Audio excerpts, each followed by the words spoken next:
बोलना है, ठीक है ना। Today I am going to start the 3D ना अबाउट प्लेन के बारे में मुझे आज स्टार्ट करना है, ठीक है। तो ये स्टूडेंट का डिमांड है कि ना सर प्लेन भी थोड़ा सा पढ़ाइए हम लोगों को। तो थ्योरम का equation of first degree in x y and z always represent a plane, means that is ax plus by plus cz plus d equal to 0 represent a plane. ये प्लेन को रिप्रेजेंट करता है, okay. तो generally BSc या first year BSc student और जो IT JEE का advance का तैयारी कर रहा है, जेई मेन और एडवांस का, और ये फर्स्ट सेमेस्टर इंजीनियरिंग और सेकेंड सेमेस्टर इंजीनियरिंग में ये सब को काफी इंपॉर्टेंट है, ओके। तो ये सब बच्चों को लगता है कि भारी है, जहां a b c and d ये कांस्टेंट टर्म है, आर्बिट्री कांस्टेंट कहलाता है। ये ए बी सी ये सभी where a b c and d are constant, ये सभी कांस्टेंट है। तो अब सभी को लेकर इतना भारी है, जो भी 12th में भी है ये है और बीएससी फर्स्ट ईयर में भी है। सबसे टफेस्ट पार्ट है प्लेन का या 3D का, कर सकते हैं, ठीक है। ये एकदम सिंपल है, ये इसमें कुछ भी नहीं है। जैसे हम लोग पढ़े हैं equation of ax plus by plus c, ये रिप्रेजेंट करता है equation of straight line. Equation of represent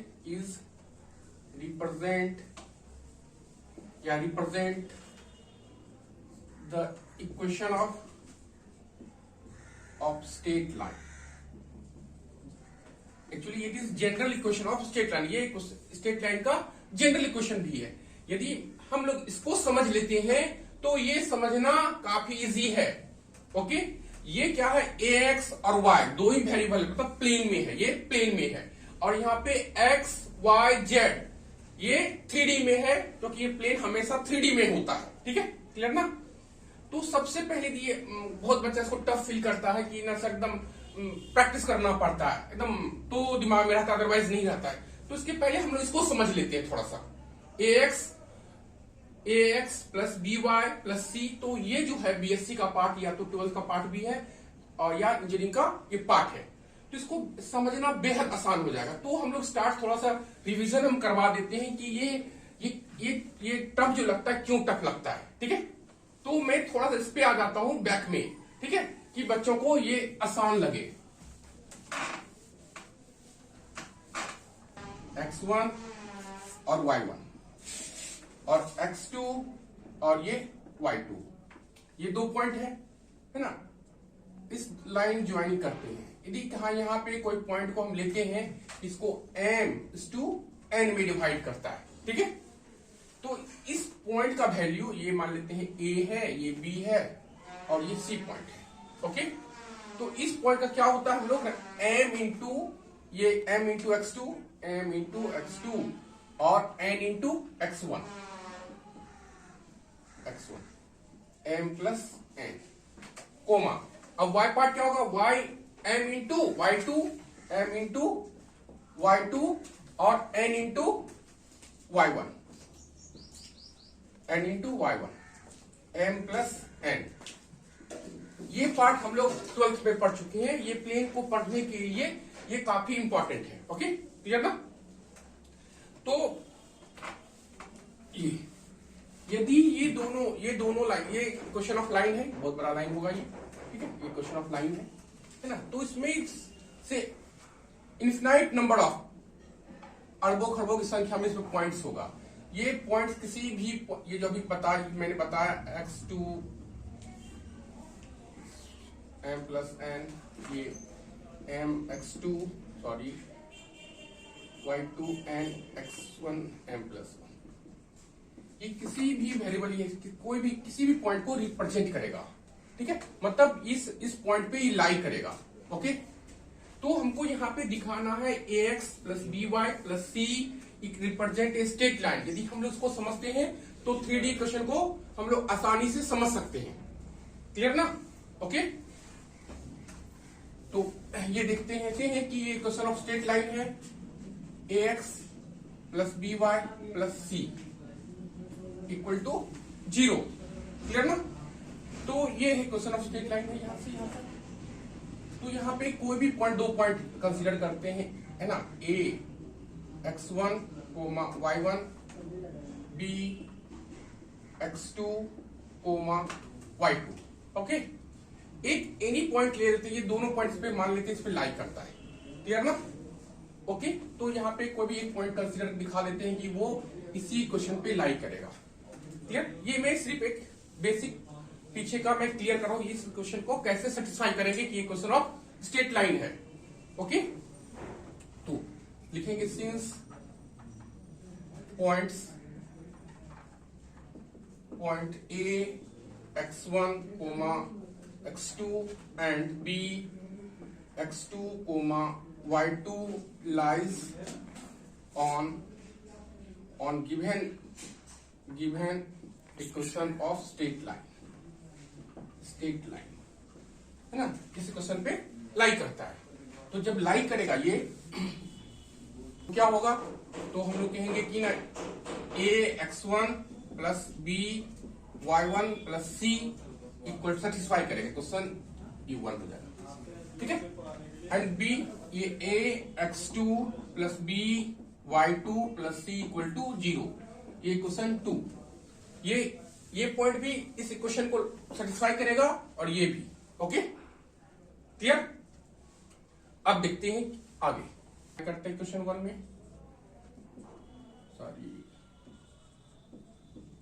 plus n equation 2 में मल्टीप्लाई करते हैं, विकेट हम पाते मल्टीप्लाई करके ऐड करते हैं, ठीक है। तो ऐड करेंगे तो हम इसमें m से गुना करते हैं, इसमें n से गुना करते हैं, तो हमारा क्या होगा, है ना, ये हो जाएगा हमारा तो m into a x1 plus b into y1 to c plus n a x1 b y1 plus c equal to 0, है ना। इसमें दोनों को ऐड कर दिए, ठीक है, मल्टीप्लाई करके ऐड कर दिए दोनों क्वेश्चन को। तो अब इसको हम करते हैं, ये हो गया हमारा a m x1 b m y1 plus m c, और ये a x1 plus b n यहां ले लेते हैं a b और ये n c equal to 0, clear ना?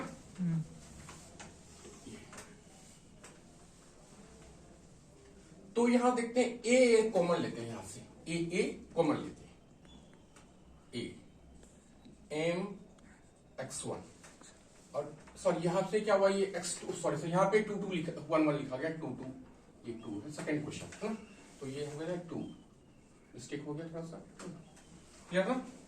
अब ये लेते हैं इसको n x2, क्लियर? अब ये हो गया, अब यहां से b कॉमन लेते हैं, b तो इस पार्ट को लेंगे और इस पार्ट को लेंगे, m y1 plus n y2, clear? अब ये टर्म लेते हैं c, तो यहां का ये पार्ट और इस पार्ट को लेते हैं, ठीक है। तो यहां क्या होगा, m प्लस ये n हो जाएगा इक्वल टू 0, क्लियर ना? अब करते हैं divided by m plus n, wicket हम पाते हैं, तो क्या पाते हैं, अब m प्लस n से क्यों डिवाइड करें, तो हम लोग को कुछ मिलेगा, देखते हैं ना। तो यहां से ये कट जाएगा, तो इससे हम भाग देते हैं, a m x1 n x2 m plus n, और ये हो जाएगा b m y1 y2 और m प्लस n, और इसमें क्या हो जाएगा, ये पूरा कट जाएगा, c m plus n divided by m plus n equal to 0, कोई डाउट नहीं ना? तो ये हमारा ये किसी भी पॉइंट को, है ना, आर्बिट्री पॉइंट को सेटिस्फाई करेगा। तो तो हमारा ये ओवरऑल आ क्या गया, ये A M x1 N M plus N, और ये B M y1 M y2 M plus N plus C. अब हम लोग ध्यान से देखते हैं कि पहले क्या क्या देखें कि ये दो बिंदु इस पे लाई करता है, तो तीसरा बिंदु भी है ना, इसको तीसरा चौथा पांचवा बिंदु इसको सेटिस्फाई करेगा। तो मैं फिर से इसमें डायग्राम देता हूं। ये क्वेश्चन ऑफ स्ट्रेट लाइन है जिसका क्वेश्चन ax प्लस by और c। तो हम लोग को क्या दिखाना था, ax plus by plus c ये क्वेश्चन ऑफ स्ट्रेट लाइन है। तो मैंने कहा कि इसका एक पॉइंट इस पे सेटिस्फाई करता है x1 y1, और ये दूसरा पॉइंट b है x2 y2 इसको सेटिस्फाई करता है। तो कहेंगे कि यहाँ पे कोई भी बिंदु को, किसी भी बिंदु को ये क्वेश्चन सेटिस्फाई करेगा।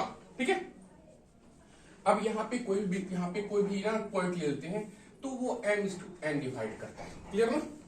ओके, तो क्या होता है, तो इसका इस बिंदु का पॉइंट क्या हो जाएगा, ये पॉइंट m x1 n जो भी बताए हैं, सॉरी x2 और ये m प्लस n, किसी भी तरफ से लेंगे। ये x2 यहां लिख दिए, कोई दिक्कत नहीं, यहाँ x2 भी लिख सकते हैं, है ना, कोमा m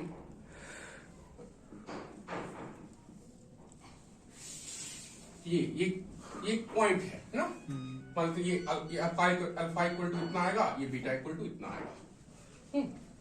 तो ये पॉइंट भी इसको देख रहे हैं क्या, ये पॉइंट भी इसको सेटिस्फाई कर देता है, इसको सेटिस्फाई करता है। ठीक है, इसको मान लीजिए अल्फा है, ये तो कोई भी ये यहाँ पे भी ले सकते हैं, कहीं भी ले सकते हैं, आर्बिट्री पॉइंट है, अपने मन से यहाँ का भी पॉइंट ले सकते हैं, m/n। ठीक है, ये n पार्ट हो जाएगा। तो ये मतलब इसका मतलब है कि इन दो बिंदु सेटिस्फाई करता है, इसका मतलब तीसरा बिंदु भी इसको सेटिस्फाई करेगा, चौथा बिंदु भी, पांचवा बिंदु, ये बिंदु जो अपने मन से माने, ये बिंदु कहीं भी इस लाइन पे कहीं भी हो सकता है, यहां भी हो सकता है, कहीं भी हो सकता है। ठीक है ना? तो क्या दो बिंदु अपने मन से मानते हैं, तीसरे बिंदु को दिखा देते हैं, मतलब वो तीसरा बिंदु ना वेरिएबल है, वो कहीं भी मान सकते हैं। ठीक है, m और m/n रेशियो जो है, m/n रेशियो 2:3, 5:1 या 4:3 कुछ भी होगा, तो अलग अलग बिंदु को दर्शाएगा। ठीक है ना?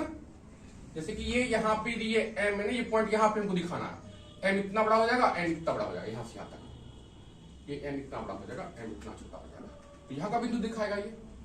तो क्या किए कि पहले हम लोग मान लिए कि a इसको सेटिस्फाई करता है, b भी इसको सेटिस्फाई करता है, तो दिखा देंगे कि तीसरा चौथा बिंदु भी इसको सेटिस्फाई करता है। तो क्या देखें कि ये बिंदु, यहाँ का जो बिंदु है, ये सी पॉइंट या पी पॉइंट जो भी मानते हैं, वो भी देख रहे हैं कि ये alpha alpha plus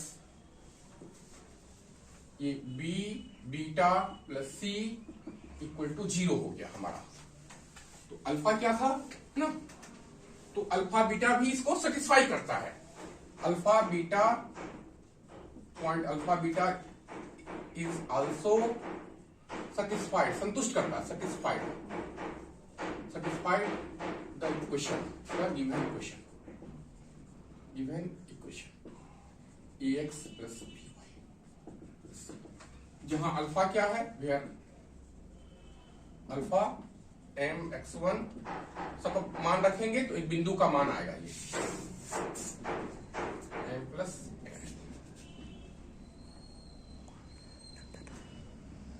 sorry x2 x1 y2 m plus n, कोई दिक्कत नहीं ना? तो हम लोग क्वेश्चन को ऐसे सेटिस्फाई करते हैं कि, तो अब मान के तो हेंस यहाँ आप लिखते हैं, hence it is equation of, hence it is equation of plane, equation of plane, ये इक्वेशन ऑफ प्लेन का इक्वेशन है, sorry equation of line, line भी करते हैं ना, इक्वेशन ऑफ स्ट्रेट लाइन, ये तो हम समझ गए कि इक्वेशन ऑफ स्ट्रेट लाइन है। तो अब हमें को देखना है, खासकर बीएससी में ये लॉन्ग क्वेश्चन में पूछा जाता है। ठीक है ना? अब ये हमको बढ़ना से है, थोड़ी से काफी 80% कंसेप्ट मैच करता है इसका। तो 3D का क्वेश्चन क्या हो गया, ये कह रहा कि यदि ये है तो साबित करें, टी पॉइंट होगा d equal to equation of plane, ये इक्वेशन ऑफ प्लेन को दिखाना कि इक्वेशन ऑफ प्लेन होगा। तो अब देखना है कि प्लेन होता क्या है, प्लेन होता क्या है। अभी जस्ट मैं बता रहा हूं कि ये लाइन है, ये क्वेश्चन ऑफ लाइन है, ठीक है। सब बच्चे जान रहे क्वेश्चन ऑफ लाइन। ये लाइन पे कितना पॉइंट होगा? इन्फिनिटी। और वो खरबों इन्फिनाइट पॉइंट्स, इन्फिनाइट पॉइंट से एक लाइन बनता है, ठीक है। और वो खरबों की संख्या में इन्फिनाइट पॉइंट से एक लाइन बनता है। उसी ढंग से जैसे कि इस पे अनगिनत पॉइंट होगा, इन्फिनाइट पॉइंट होगा, अनगिनत बिंदु होगा। इन्फिनाइट मतलब अनगिनत ना, तो गिन नहीं सकते, ठीक। जितना गिने उससे भी कम, वो भी और ज्यादा कम हो गया। तो ये अब देखते हैं कि प्लेन क्या होता है। ये ऑब्जेक्टिव भी क्वेश्चन पूछा था बचपन में, है ना, कि एक सरल रेखा पे कितनी बिंदुआं होती, कहते हैं कि अनगिनत बिंदुआं, इन्फिनाइट पॉइंट्स होता है। अब देखना कि एक प्लेन में कितना लाइंस होता है। तो ये मैं ये ले रहा हूं, मैं सॉरी ये अगर ये तो सरासर मैं लेता हूं, तो ये एक प्लेन में इन्फिनाइट लाइंस होगा। एक मैं प्लेन लेता हूं ऐसे करके, छोटा सा ना, ज्यादा तो नहीं आ रहा है ना। तो इस पे हम लोग ड्रॉ यदि करेंगे तो पतला पतला तो सर जाएगा। तो ये इस पे इन्फिनाइट प्लेन्स होगा, इन्फिनाइट प्लेन्स होगा, इन्फिनाइट सॉरी एक प्लेन में इन्फिनाइट लाइंस होगा, क्लियर ना, इन्फिनाइट लाइंस होगा। मतलब एक प्लेन जो बना हुआ है वो इन्फिनाइट लाइन से बना हुआ है। जैसे कि एक स्ट्रेट लाइन, एक सरल रेखा अनगिनत बिंदुओं से बना हुआ है ना, उसी तरह से एक प्लेन ये अनगिनत बिंदुओं से बना हुआ है, ठीक है। और प्लेन है ना, कहते हैं कि 3D का पार्ट है। क्यों? स्पेस में होगा, प्लेन कैसे भी ले सकते हैं, किसी भी एंगल से प्लेन हो सकता है।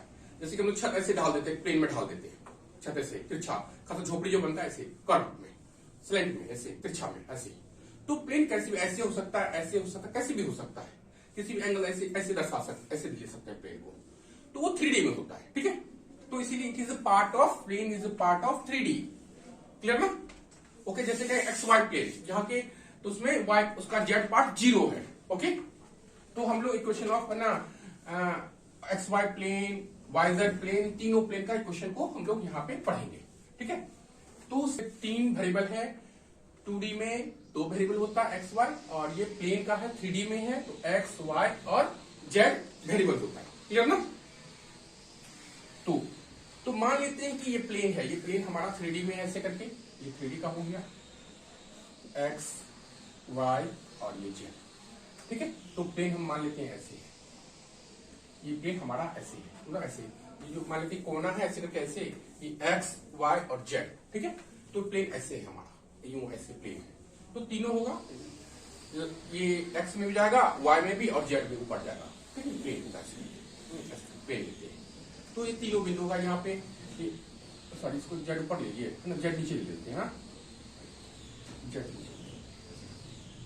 तो ये एक्स बिंदु है ना, नहीं ऊपर ही ठीक है, ये जेड। इसमें तो 2D में 3D में दर्शा सकते हैं, एक्स पॉइंट आया है ना, फिर ये वाई की ओर बढ़ेगा, यहाँ से ये एक्स बिंदु, ये वाई, और ये जेड की ओर, यहाँ से ये जेड की ओर पॉइंट आएगा। तो यहाँ पे एक्स वाई जेड, इस पे सभी बिंदु के पास ये 3 वेरिएबल है यहाँ पे। तो अब मान लेते हैं, थोड़ा सा हम लोग फिगर ड्रॉ करते हैं इसके लिए। जैसे कि हम स्ट्रेट लाइन में फिगर ड्रॉ किए, तो ये है हमारा प्लेन, ये है हमारा प्लेन, ठीक है, ये है हमारा प्लेन, ठीक है।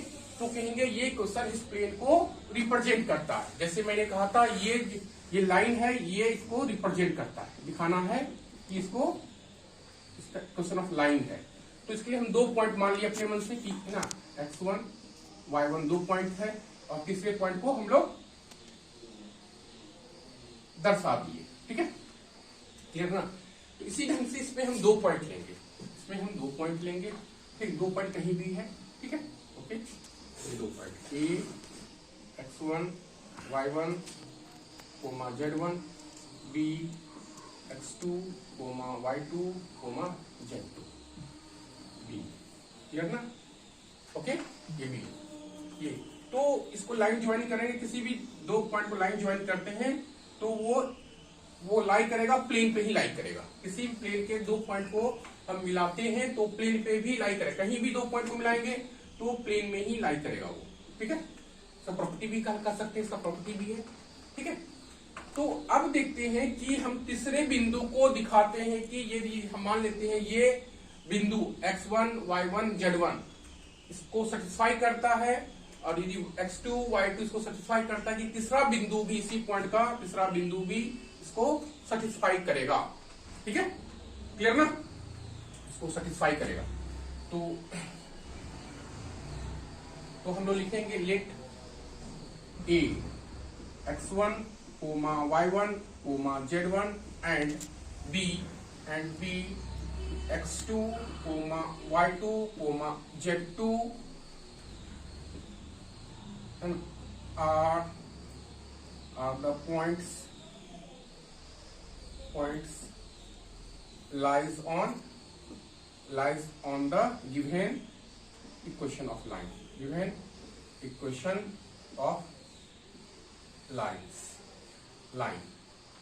सॉरी प्लेन पर, यहाँ पे प्लेन बोलेंगे ना, प्लेन इस प्लेन का को सेटिस्फाई करता है, इस गिवन इक्वेशन ऑफ प्लेन को प्लेन पे लाई करता है, मींस इसको सेटिस्फाई करता है। ठीक है, ओके, तो लिखेंगे since a x1 y1 z1 and b x2 y2 z2 lies on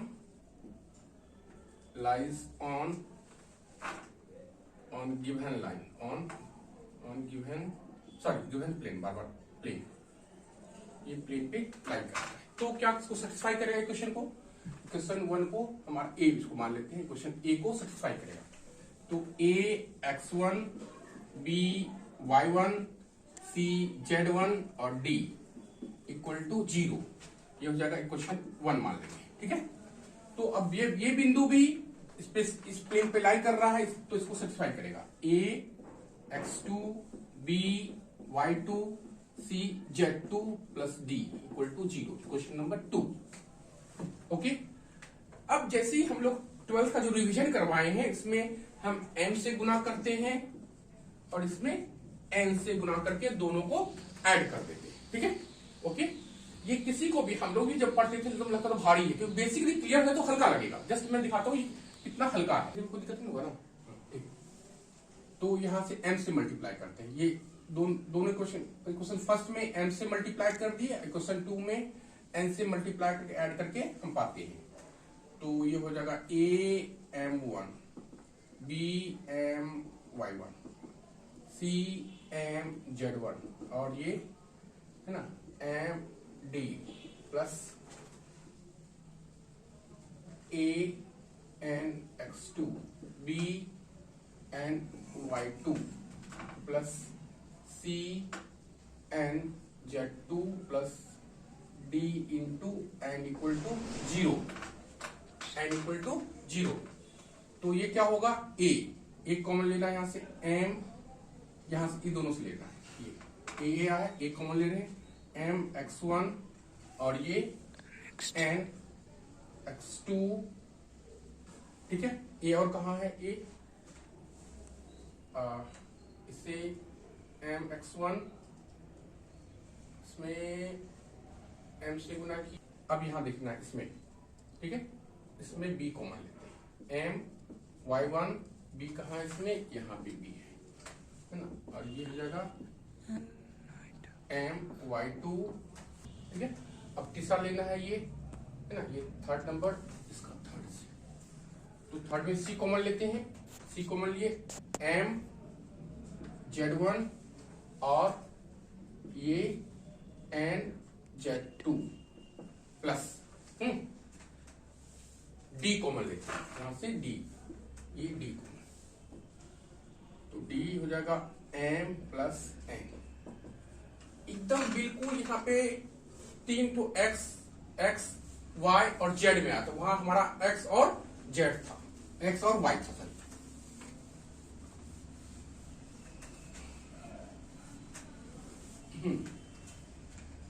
तो लेवल लिखते हैं डिवाइडेड बाय, सेम ढंग से करेंगे, divided by m plus n, wicket हम पाते हैं, डिवाइड करते हैं a m x1 n x2, तो ये अपॉन हो जाएगा m प्लस n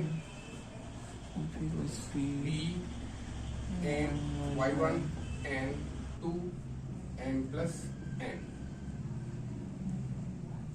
प्लस, और ये सिर्फ डी बच जाएगा, m plus n divide cut जाएगा ये। ओके, तो ये क्या है, एक पॉइंट है, जैसे बोले ना ये पॉइंट है, बीच का पॉइंट है ना। तो ये पॉइंट्स को तो मान लेते हैं वेयर ना, where alpha equal to m x1 n x2 m plus n comma beta बराबर m y1 n y2 M plus N. m plus n gamma m z1 n z2 2 M plus m N. Plus n। ठीक है, तो ये point आएगा तो alpha beta ये, ठीक है। तो इसको अर्थात हम दो पॉइंट अपने मन से माने हैं, तीसरा पॉइंट को सेटिस्फाई करता है ये, ठीक है। तो ये हो गया a alpha plus b beta plus c gamma और प्लस d इक्वल टू 0। तो देख रहे हैं कि इसको भी ये संतुष्ट करता है, तीसरा पॉइंट जो है ना, ये इसको संतुष्ट करता है। ओके ओके, तो इसको लिखेंगे हेंस, हेंस है ना, हेंस ना alpha beta comma beta and gamma satisfied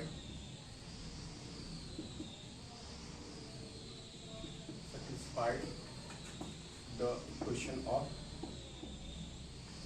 plane, equation of plane।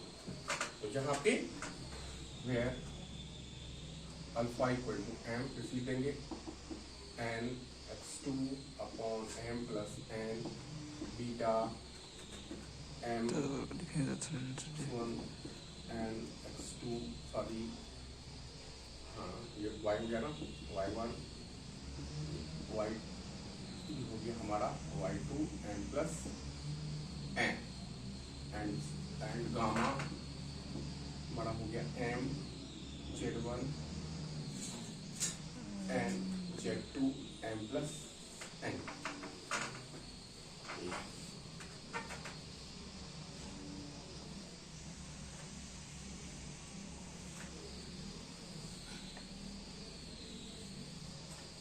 तो ये हमारा प्रूफ हो गया। तो कहेंगे ना it is equation of given line, given equation is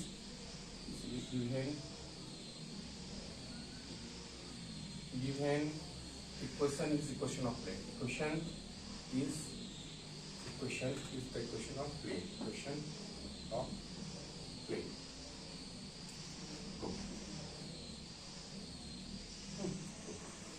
okay